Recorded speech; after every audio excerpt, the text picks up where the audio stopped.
fiddles with my ears. The bond between a parent and a child is a special relationship unlike anything else.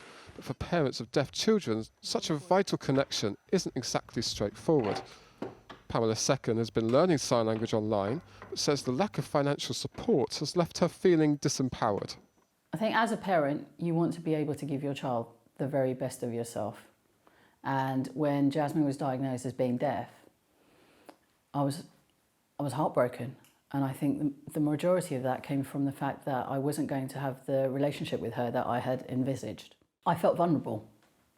And the one thing that would really have empowered me in the early stages, beyond connecting with a baby in the natural way that mothers do, would have been to have the access to learning sign language.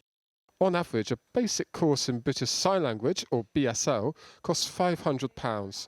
For a more advanced qualification, however, that doubles to £1,000. Some local authorities in England do fund them, but it's less than half, just 45%. All of this goes on to impact education too, with deaf pupils falling a whole GCSE grade behind other children.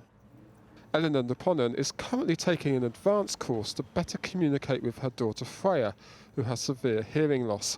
She's had to cut down her working hours to learn the language and said it would have been difficult without funding from her local council. We were quite lucky because Freya is already accessing direct payments from the local authority, and our local authority allowed us to use some of that funding towards the courses. However, that's taking away from her care hours and her respite hours. So there's not kind of a separate pot we could access. If we couldn't access that money, it definitely would have been a struggle to find it. Campaigners are now calling on the government to fund free BSL courses for them, with one petition reaching more than 20,000 signatures. The petition is backed by the National Deaf Children's Society, which says the problem has worsened amid the challenges with cost of living. The government needs to change the law so that families who want to communicate with their child through sign language can do so. And that's the reason why our classes are oversubscribed, because that's just not happening. And there's more and more demand.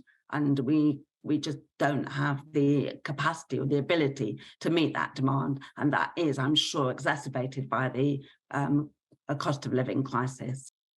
In a statement, a Department for Education spokesperson said, although it is a matter for local authorities to provide funding for sign language lessons, we provide funding for a range of British Sign Language qualifications through our adult education budget and advanced learner loans. For now, the campaigning continues, but parents of deaf children like Eleanor are hoping it won't be too long before the ministers give them a helping hand. Liam O'Dell, 5 News.